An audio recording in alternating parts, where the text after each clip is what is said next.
This is what the Earth looked like 20 million years ago, of course. Completely different from today.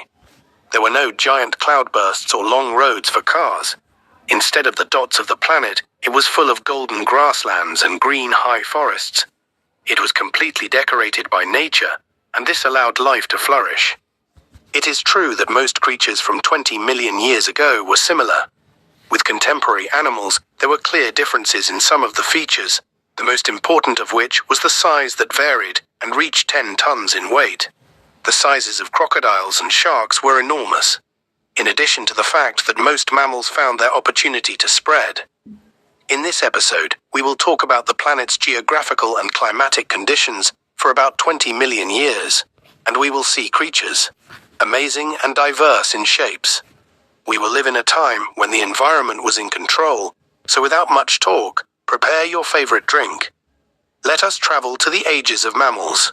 After we spoke in the first episode of Ages of Mammals about the Paleogene era, this is the time to discuss the Neogene era. Because as we explained before that eras, modern life was divided into 3 basic sections. We talked about the first section, which is the Biogene, and this is the second section, the Neogene era. From a distance, we will feel that the planet Earth is no different from our current days. But first glances are deceiving, dear viewer. In this period, the mountains rose and sea levels fell. Also, the climate was cold and dry, and because that is why this era was called Neogene. The first syllable is neo, which is translated from Greek as new, and the second syllable is gene, which means birth. The word neogene in some cases means new birth, unlike the Paleogene era, which meant old birth. At this time, the drift of the keratin, as usual, continued. It did not change much in the shape of the keratin, but it had a significant impact. It is big on the mountain ranges, meaning the Himalayas, the Heart Mountains, and the Rocky Mountains. All of these countries have increased in height than before. Okay, Geo. Sorry, what did I benefit from when I learned that these mountain ranges rose? Will this affect life forms? What does this mean, dear viewer? You were with me while I was writing. This episode is exactly what happened. Let me explain to you more. When the mountains rise, the air circulation and climate patterns differ. For example, snow falls on the high mountains, and this contributes to lowering temperatures. The coldness of the mountains rises in my hands to trap water away from the oceans, so the sea level drops and all these factors are affected. On the environment in which the different organisms live, either the species adapts to the situation or becomes extinct. Other than that, the closer you read to some diversity, the more it increases. I mean, as we explained in the Paleogene era, which by the way is in the description. If you did not hear, we said that elephants appeared for the first time in Africa in the Neogene era. They and apes began to move from Africa to Europe because the distance between the 2 continents became close. On the other hand, pigs and saber-toothed cats moved from Europe to Africa. Thus, dear viewer, the creatures began to exchange different environments, and this greatly helps in this diversity. In addition to the fact that with climate change, forests, which covered most of the continents of the world, even the poles began to retreat, slowly giving way to grasslands, which represented a more suitable environment with cold, dry climates. Because the grassland environment represents a great danger to plant animals, because it is vast and without hiding places, animals began to move towards life in herds more, in addition to developing defense mechanisms, different such as strong claws and hooves, and although the atmosphere in the oceans was not at its best, with time sharks and whales dominated greatly, chief among them, of course, the megalodons and the Neogene. The Neogene begins at 23 million years ago, with the end of the period of accession to 2.6 million years ago, and this is the period that began.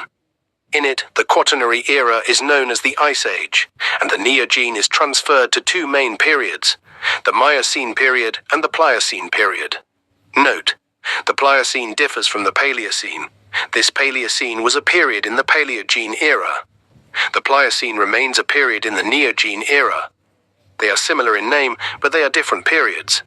What is important is that the Miocene period lasted for a longer period, much of the Blue Sea period, so we will divide the episode into 3 parts. The first part will talk about terrestrial life in the Miocene. The second part will talk about aquatic life in the Miocene, and the third and final part will talk about life in the Pliocene. Miocene period is the first part of the Neogene era. We will talk about a period that lasted about 18 million years, so it was divided into 6 different periods. At the beginning of the Miocene, the climate was characterized by higher temperatures than the present time and the previous Calaban-Sin period, but with time the weather began to tend toward coldness and dryness, and of course, as we said, open vegetation systems expanded, such as desert plants and grasslands. At the expense of the closed vegetation that is represented by forests, this led to great biodiversity. This means that horses, for example, reach sizes larger than their size. For example, Bara hips reached a height of a full meter on the ground. Horses before it in the Paleogene were not more than 70 centimeters. Also, bear-like figures appeared for the first time. It is considered one of the oldest bear-like predators. This was very widespread in the Miocene, meaning the Amphision was one of the most famous types of dog blood at that time. It was distinguished by its large skull size compared to the rest of the body, high speed of pounce on prey, and their collective style of hunting, which was very similar to the current hyenas. Okay, Geo, just one moment. I mean, what do these creatures think I am? I don't understand whether they are bears, dogs, hyenas, grizzly bears, or grizzled dogs. Exactly, grizzled bears. What is this expression, dear viewer? In a word, it is according to what I understand. These creatures belong to a subfamily similar to the dog-like creatures that are like wolves, foxes, and bears. Look, it is you if not. I did not understand this information. It is normal. I mean, continue with the video. It is not very important.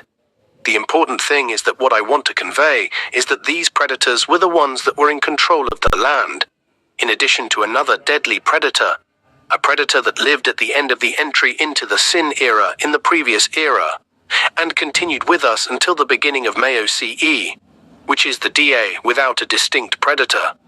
There are many deaths that help him in hunting, such as the large size, a height of 1 meter and 80 centimeters from the ground, the strong muscles, and the giant skull that alone was 90 centimeters long, and of course contains many sharp teeth. But he finds one difficulty in mastering, which is the speed of the Don. He is a type of Intel Don, and this is a species of pigs. Neanderthals lived on Earth for more than 12 million years, but they became extinct at the beginning of the Miocene. It is believed that the cause of extinction was the need of these creatures for large quantities of food. While hunting in groups and slow movement, catching prey began to decrease with time. About 90% of hunting operations were unsuccessful. This makes life difficult for them, and therefore the species of the Entre Dune became extinct at the beginning of the Miocene, despite their strength as individual inspectors. But it is obvious that if you do not adapt to the normal situation, you will not be merciful.